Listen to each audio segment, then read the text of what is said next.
It's time now on KROS for Financial Focus, brought to you by NelsonCorp Wealth Management. The opinions voiced in this show are for general information only and are not intended to provide specific advice or recommendations for any individual. Any indices mentioned are unmanaged and cannot be invested into directly. Registered representative, securities offered through Cambridge Investment Research Incorporated, a broker-dealer, member FINRA, SIPC. Investment advisor representative, Cambridge Investment Research Advisors Incorporated. A registered investment advisor, Cambridge and NelsonCorp Wealth Management are not affiliated. Cambridge does not offer tax advice. Now here's today's Financial Focus program. Well, once again, Dave Nelson joining me in studio. Unable to be here the first Wednesday in November, probably off traveling the globe. Seeing a couple clients. We've got clients in down in Florida that pretty substantial client. We're helping them as far as do some estate planning and what have you. And so we're heading down there. So it'll be James, myself, and Jake from the office. So yeah, it's work related, and it'll be quick. We'll fly in and we'll fly back. So pretty much the extent of it. It's a fairly new relationship as far as with some estate planning attorneys as far as down there. Again, this is a high net worth individual and a lot of moving parts and what have you. So each one of us here that I've mentioned traveling down there have a role as far as in that relationship. And then as far as down there, it's two new attorneys. We've never worked with them. This gal was an Iowa resident. Now they're a Florida resident. So we're updating documents and what have you, and just I guess just extra sets of eyes, ears, as far as to kind of make sure that the pieces come together. A lot of times situations like this, again, no disrespect to anybody out there, but it's important to understand that we need to speak in a language that the client can understand, and oftentimes that's very difficult. And the estate planning arena, I've been tinkering with this space for 40 years, give or take, and you find things that work as far as trying to explain concepts to people as far as what needs to take place, and oftentimes the legal people are, worried about the documents and whatever, and I'm worried about trying to interpret that document so the client understands what the heck they're going to sign. And so you put it all together, and again, it's a nice package. I've got plenty of things I'd rather be doing than getting in a plane and fighting the traffic and whatever to get down there. It's in Fort Lauderdale, and so, but it's important, and we want to get this done right. And again, when we're talking about a person that it's a net worth statement, it's her income. She's married with 2 children, but net worth statement is somewhere in the 250 range, 250 million. So anyway, we got to get down and make sure that things get taken care of. So yeah, that would be worth the time and effort. It is, and it's primarily a privately held stock, so it's a ownership of a company, and again, making sure that all the pieces come together. I mean, when something like that is in existence, you better have some good planning, because again, this whole operation can go up in smoke as far as if good decisions are made. So she's going through the extra effort, and we're going through the extra effort. And again, the conversations we've had with the legal professionals down there, we're quite comfortable that we've got the right team as far as assembled, put together, and making sure that this gets done correctly. So again, that's not something we stumble into. I think I've shared on this program previously. We've got one billionaire that we work with. She's number 2 as far as net worth, and then it makes its way down to, I guess, normal human beings, as far as a lot of us out there, yes, that don't have net worth statements even.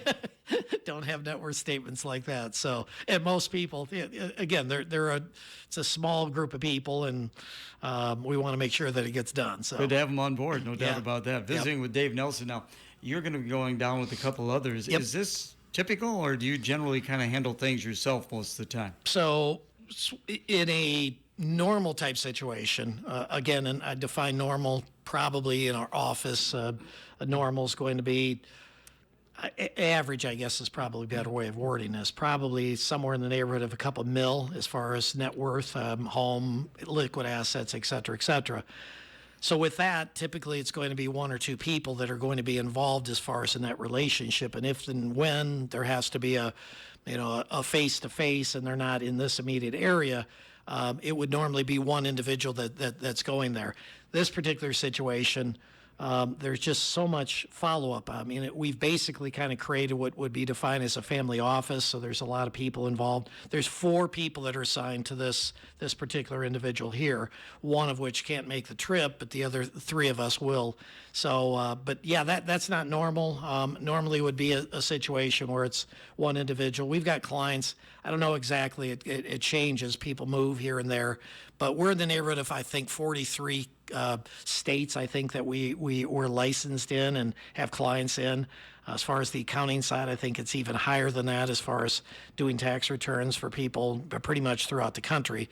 So again, good, bad to all of this. It's, these guys are too big, they don't care about us. Well, we've got, give or take, 2,000 clients in our vicinity here. So between the Quad Cities, Dubuque, and Clinton, I think it's a neighborhood of about 2,000 clients. So yeah, we've got a lot of people here and committed to this area. And periodically people say, how do you get people from these other locations? Said it's real simple. It's parents, it's kids, it's referrals that basically take place that you need to talk to so-and-so. And we've got one that was just in a few days ago, brand new relationship. And they said, well, if, we come together with something here, our daughter works for Abbott Labs. She's down in Indianapolis. She needs some help too. So it's that type of stuff that takes place. And again, they're so much easier when people are close by. We're still face-to-face type operation. I just love that versus, the phone, and we're now, Zoom type call is getting, kind of close, but yeah, nothing beats face-to-face. Visiting with Dave Nelson. Well, Mary and I got our NelsonCorp quarterly newsletter yesterday. I always enjoy reading that. Yeah. I was asking you, the one you were talking about, chasing squirrels. Yes. And maybe you can explain to our listeners what that was about and how you come up with these different subjects. So a lot of so as I shared with Gary, and I'll share with everybody out there, a lot of the concepts we come up with as far as outside, it's either Jake, myself, James, John. We pretty much kind of put the general pieces to the puzzle in place, and then we have people that basically draft and put it together, and that's the real talent as far as behind the scenes as far as that. So Hannah's probably not listening right now, but if she is listening, thank you, Hannah, because she does a whole bunch of it and organize it and putting it together. And then one of the other real we get feedback from clients primarily on one thing, and that's the families and what people are doing and what have you, and just kind of organizing that. There's one that's just I'll confess, I write out probably 3 or 4 bullet points as far as what we did, and then they take it from there. She does, or Val does. Val does a really nice job as far as in that area, but it's a big effort that goes into it. Most of my attention is more on the boring stuff. We typically have 1 or 2 pieces in there that will to discuss markets, kind of what we're seeing, what we're hearing, whatever. It's also the weekly updates that we put out there, and that's typically me, and probably 90% of that is typically me as far as in that regard. So it's a big joint effort, and a lot of creative people and wonderful people, and again, it's at the end of the day something to try to. Most newsletters that are put out, as probably most people know, are so boring. Nobody reads the darn things, and so we try to make this not only educational, but also, again, a little entertaining. My wife asked years ago when we started this, as far as the family type stuff, and added that to it. And she said, I don't really, think it's anybody's business what we're doing, and I don't really want to share. And I said, you don't understand as far as, again, I think people, I want to know about them and they want to know about us. What type of people are you? And so when people come in today, I hate to say it, but probably at least 50% of them, how you doing? And okay, how you doing? How's your team doing this year? And it's the volunteering and whatever that people love to see and hear about. And so anyway, it's pretty cool. And finally, before we take a break here for the weather, you guys work so hard, but when you get your opportunity to break away, you guys go to some very interesting places. Everybody. Yeah, it's nice. And again, it comes back to a situation that we work hard and we play hard. And so we really encourage people to take the time off. And, we're not big into our billionaire friend that I mentioned earlier. He said, I've never worked more than 40 hours in a week, which just is mind-boggling to me because, again, a normal week for us is probably, I'm going to say 50 to 60. That's normal for the owners, I should say. But staff, we try to keep that very rigidly to 40 hours a week. We don't want burnout. The closest would be come tax season as far as it gets really crazy down there. But other than that, so yeah, it's nice to see. And, I get updates too as far as through that. I read through it myself because I don't know what everybody else in the office where they just came back from. So it's pretty cool. Let's take a break for the weather. It is being brought to you by Morrison Community Hospital. Gusty winds will continue for your Wednesday, along with a good mix of clouds and some sunshine. And still going to be a cooler day as well. Temperatures will reach the mid-50s this afternoon. For tonight, patchy to widespread frost will be likely. Overnight lows settling into the low to mid-30s. With your Storm Track 8 weather impact forecast, I'm meteorologist Andrew Stutzky. Skies remain overcast, 44 degrees now, but those west winds near 20 making it feel more like 36. Yeah, Dave, you're going to need a jacket. Our update brought to you by Morrison Community Hospital. Morrison Community Hospital reminds you October is Breast Cancer Awareness Month. Screening mammograms are available each Wednesday from 10 a.m. till 8 p.m. No order is required from your provider on these days. Your results will be sent to the provider of your choice, or one of their providers will follow up should they discover any abnormal findings. No appointment is needed, but if you prefer to schedule a time, call 815-772-5546. With Morrison Community Hospital, say boo to cancer. Bring a friend or family member and let's fight together. Well, this Wednesday, we're going to continue to the bottom of the hour with Dave Nelson. Well, a lot going on. There's no doubt about that. But it seems like the stock market's still doing pretty well. It's amazing as far as you step back and you say, well, interest rates are bouncing around. Interest rates are probably one of the biggest variable. Obviously, we've got the discussions as far as trade around the globe, tariffs, what have you, and yet the market continues to move forward. What's probably, for us, at least selfishly, one of the most interesting things centers around what type of stocks. So again, most people, when they think of the stock market, it's kind of this big generic type thing. We try to drill down in certain pockets and what have you and try to find, various opportunities, technology being, one that's really worked over the last, give or take, 10 years. It's been just remarkable as far as the returns and whatever that people have enjoyed there. But one other area, and I got to be careful on how I word it, and I very careful as far as on this, we can't talk commodities as far as that's a definite no-no as far as in our industry. But what we do is try to capitalize on like precious metals as far as the companies, the mining companies. So it's not the commodity itself, it's the companies that are basically producing it.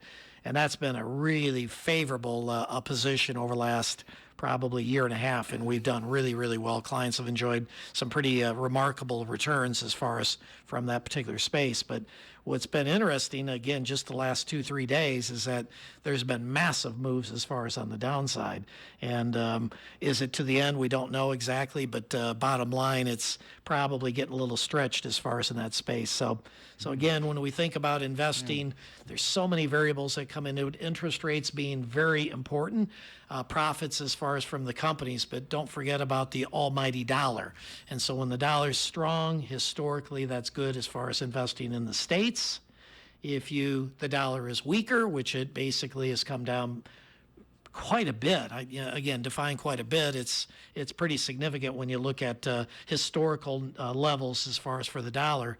When that takes place, that basically, as the dollar goes down, the other currencies go up. So translation, investing outside the U.S. can be quite profitable as far as in that type of environment. So we're somewhat neutral as far as at this point in time, where we were very heavy overweights as far as in the U.S.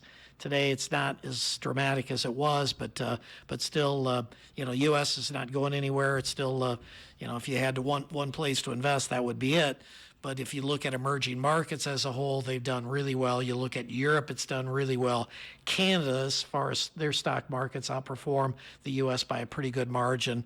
Australia, we have discussions down there as far as some of these minerals and whatever that we're trying to get from them, as far as instead of getting it from China. I mean, all of these items come into play as far as in making decisions. And the good news is that there's a lot of tools out there that can help navigate as far as through that type of stuff. And again, the day of back when I started, everybody owned Ma Bell. We remember this as far as AT&T back in the day, and you just own the stock certificates. You put it in the drawer. You got your dividend on a quarterly basis, and life was a lot simpler. Today, that's not the case. You have all kinds of mutual funds. You have all kinds of ETFs, individual stocks. I mean, there's tens of thousands of different directions that people can go. And again, our job is to try to sort through all that mess, make some sense out of it, and help people make a few bucks without sticking their neck out too terribly far. As we've visited through the years, it fascinates me that it is such a global economy now. And of course, with the United States in a government shutdown, how are the other nations viewing this? You know, I think the best way to probably try to come to the conclusion, we don't know exactly, but I guess I'd just look at the dollar to come to that conclusion. That would be the best proxy as far as to look at. And so there's a lot of uncertainty out there. You look at the number of U.S. government bonds that other countries have owned that over the last 6 months to a year have been selling those bonds.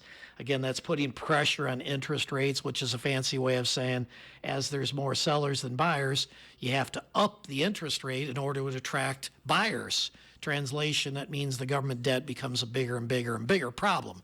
So again, important pieces to come together, but if I had to bring it down to one thing, it's the dollar. And if you look at the dollar, say 2 years ago, you look at the dollar today, it's down considerably from where it was.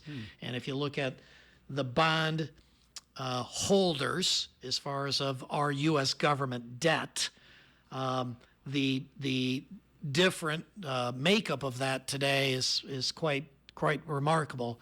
Primarily China being the big seller of government debt.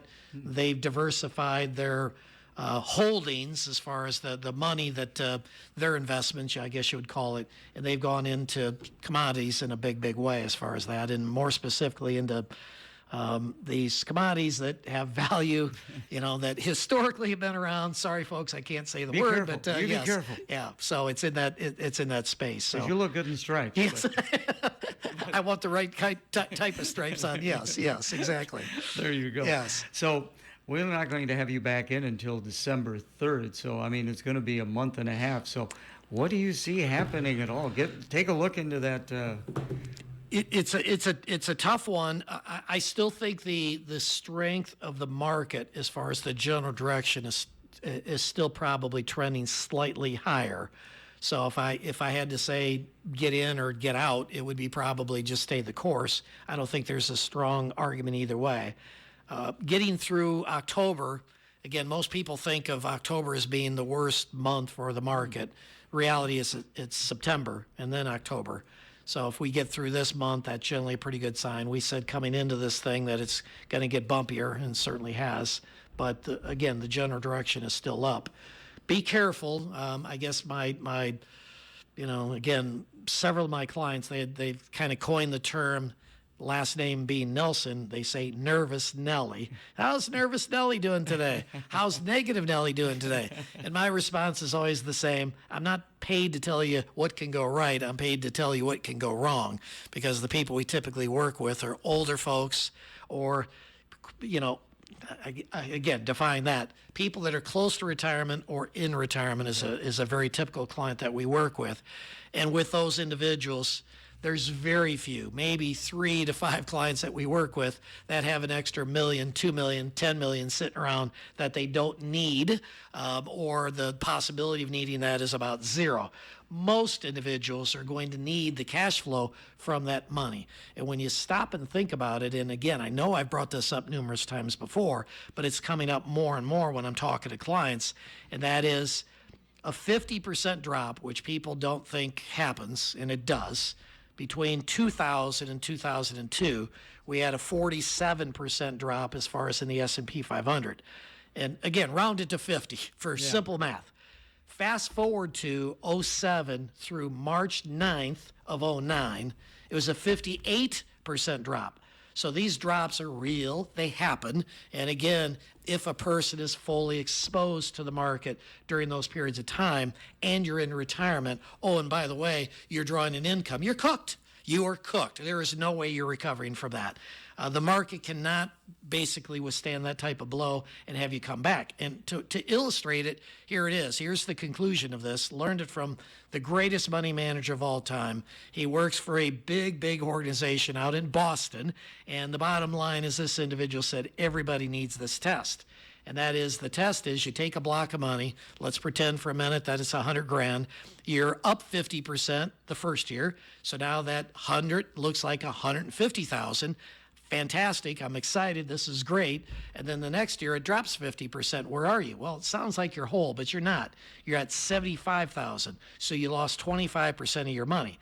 So let's keep illustrating that point. Drive home the point. If you drop 50%, you need to make 100% just to get back to where you were. So again, don't underestimate, folks, as far as what's happening out there. If you look over the last, again, couple of years, you can pretty much throw money anywhere and do quite well. Don't let that money get away from you. Have a sell discipline. And when we talk to people about that, somebody new comes in the office, that's one of the first things I ask. And I say, well, when do you sell? And a lot of people have been led to believe you just put it in more or less and say a prayer, and over time you'll be okay. Well, again, when you're in retirement, that this overtime stuff doesn't get the job done. It's one thing if you're 30. It's another thing if you're 60 or 70 years old. You can't afford that hard punch in the nose. What is it, Mike Tyson, the famous boxer? Everybody has a plan until they're punched in the nose. And so, again, have a plan and make sure that that plan is reasonable and makes sense as far as in your situation. Got a couple minutes left, and thank you so much for coming in. So we're getting toward the holiday time period, and of course you guys are so generous with your time and talent. It's important. We've been blessed, and it's as I shared as far as with my kids, and I shared it with my basketball players, to whom much has been given, much is expected. And so we're in the category of, you know, we worked really hard to get here. Don't get me wrong. I left a job, as I think I brought up on the program before, making $20,000 back in 1981. To 2 years later, I'm making $6,000. So it didn't look like a really good decision at that point. So, but we've worked hard. We've done well, and it's important as far as to help people in the community that haven't had the luck and the success that we've had. So we'll continue to dole out money. We'll continue to provide whatever means to collect toys and whatever those type of things that we do. But I think the green stuff is what most organizations need, and we'll be in a position as far as to do that. Write them checks, get them some cash, and we've got a lot of great non-for-profits in this area that are making a real difference as far as in this world. And again, we want to support those organizations, and we will. And we'll do everything that we can. We get involved as well, have the human beings volunteering at various things. But at the core, it's going to be writing a check and then letting the organizations do the really important stuff, and that is the interfacing with people that really need help. And you do get a lot of help as well from your clients. I mean, they go all out sometimes in the toys and things like that. It's amazing. We host a couple different big events and whatever, and the concept is, please show up and bring a canned good, please bring a gift as far as for a kid, whatever, and people pull up and they open up a trunk and there's 6 bags of stuff in there. It's just, again, you're exactly right. It's just incredible. And again, most of the people we work with have been blessed as well. They know it, and again, we tag team this stuff to try to, again, make our area better off. Yes, we support other charities as far as outside the area, but we've got a lot of need in this area, and we'll continue to do that, and our clients will continue to do that. We've got confidence that they'll step up to the plate when needed. As always, a pleasure. Thank you so much. Thanks, Gary. Financial Focus is a production of NelsonCorp Wealth Management in Clinton and Davenport. The opinions voiced in this show are for general information only and are not intended to provide specific advice or recommendations for any individual. Any indices mentioned are unmanaged and cannot be invested into directly. Registered representative, securities offered through Cambridge Investment Research Incorporated. a broker-dealer member FINRA SIPC. Investment advisor representative, Cambridge Investment Research Advisors Incorporated, a registered investment advisor.